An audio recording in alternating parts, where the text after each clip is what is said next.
আধুনিক অর্থে নেতৃত্ব শব্দটি সম্ভবত 1820-র দশকে ইংরেজি ভাষায় প্রথম ব্যবহৃত হয়েছিল। যাই হোক, নেতৃত্বের ধারণা এবং এর সাথে সম্পর্কিত বৈশিষ্ট্য যেমন করিশ্মা, সাহস এবং প্রজ্ঞা ইতিহাস জুড়ে বিভিন্ন সংস্কৃতিতে আলোচনা এবং মূল্যায়ন করা হয়েছে। নেতৃত্বের মূল্যবোধ এবং নীতিগুলি যা সময়ের পরীক্ষায় দাঁড়িয়েছে তা বোঝার জন্য ইতিহাসের দিকে তাকানো আকর্ষণীয়।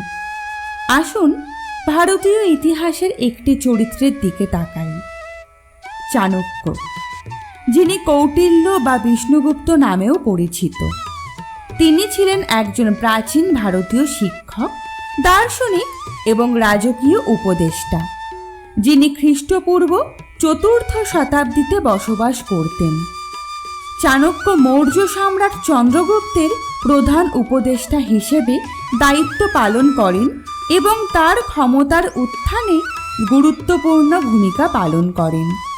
তাকে ভারতীয় ইতিহাসের সর্বশ্রেষ্ঠ রাজনৈতিক কৌশলবিদদের একজন বলে মনে করা হয় এবং তার ধারণা এবং নীতিগুলি আধুনিক দিনের রাজনীতি ও অর্থনীতিকে প্রভাবিত করে চলেছে।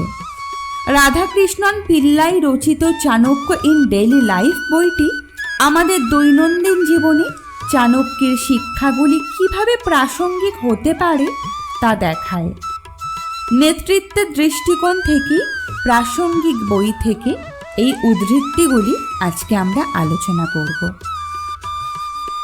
নেতৃত্ব শুধুমাত্র একটি কাজ বা একটি ভূমিকা নয়, কিন্তু একটি বিস্তৃত দৃষ্টিকোণ থেকে দেখা হলে একটি বড় অর্থ হতে পারে। শুধুমাত্র এই বিস্তৃত দৃষ্টিভঙ্গির দিকে তাকালেই নেতৃত্বের চ্যালেঞ্জগুলি নিজেকে খুঁজে পাওয়ার জন্য নিজের অভ্যন্তরীণ যাত্রার পদক্ষেপ হতে পারে। আপনি আধ্যাত্মিক যাত্রায় মানুষ নন, আপনি একটি মানুষের যাত্রা, একটি আধ্যাত্মিক সত্তা।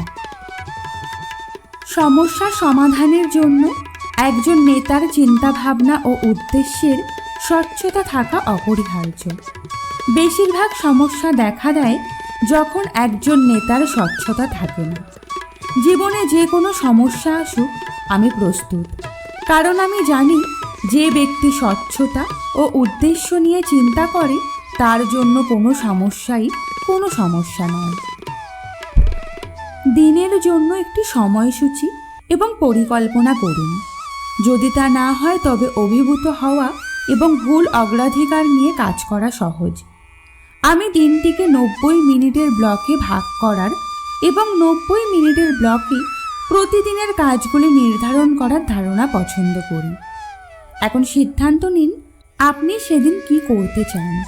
তারপরে আপনি 1.5 ঘন্টার ইউনিটের প্যাটার্নে প্রতিটি কাজে ফিট করতে পারেন এবং মনের মধ্যে একটি পরিষ্কার সময়সূচি রাখতে পারেন। আমরা যাই করি না কেন, জীবনের 4টি লক্ষ্যে ভারসাম্য বজায় রাখুন: দর্শন, অর্থ, ইচ্ছা এবং চূড়ান্ত স্বাধীনতা। আজকের নেতৃত্বের বেশিরভাগ সমস্যা দেখা দেয় যখন একজন শুধুমাত্র নিজের ইচ্ছার উপর দৃষ্টি নিবদ্ধ করে এবং অন্যান্য উপাদানকে একীভূত না করে। 4টি পুরুষার্থের মধ্যে রয়েছে ধর্ম, অর্থ, আকাঙ্ক্ষা, স্বাধীনতা। চাণক্য ব্যবহারিক দর্শনের উপর জোর দেন, শুধুমাত্র একটি তত্ত্ব বা বুদ্ধিভিত্তিক উপাদান হিসেবে নয়, বরং কোনটি ধর্ম এবং কোনটি অধর্ম তা আলাদা করার জন্য।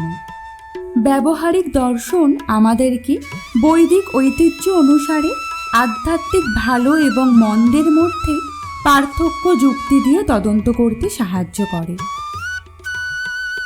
চাণক্য বলেছেন যে আধ্যাত্মিক জীবন বাস্তবতা থেকে বিচ্ছিন্ন কিছু নয়, তবে বাস্তব জগতের চ্যালেঞ্জগুলি আধ্যাত্মিক জীবন অর্জনের একটি উপায়। আধ্যাত্মিক জীবনকে পার্থিব দায়িত্ব থেকে অব্যাহতি হিসেবে ব্যবহার করা উচিত নয়। যারা দায়িত্ব থেকে পালিয়ে বেড়ায় তারা কখনোই আধ্যাত্মিকতায় সফল হতে পারে না। সহজভাবে বলতে গেলে আধ্যাত্মিক জগৎ পলায়নবাদীদের জন্য নয়। আপনি স্পষ্ট চিন্তার অভ্যেস গড়ে তোলার মাধ্যমে স্বজ্ঞাত চিন্তার বিকাশ ঘটান। আপনি যখন পরিষ্কার চিন্তা করার অভ্যেস গড়ে তোলেন, তখন আপনি স্বয়ংক্রিয়ভাবে স্বজ্ঞাত চিন্তাভাবনা বিকাশ করেন। স্বজ্ঞাত চিন্তা উৎপাদনশীলতার সর্বোচ্চ রূপ। এটি আপনাকে ভবিষ্যতের পূর্বাভাস দেওয়ার অনুমতি দেয়।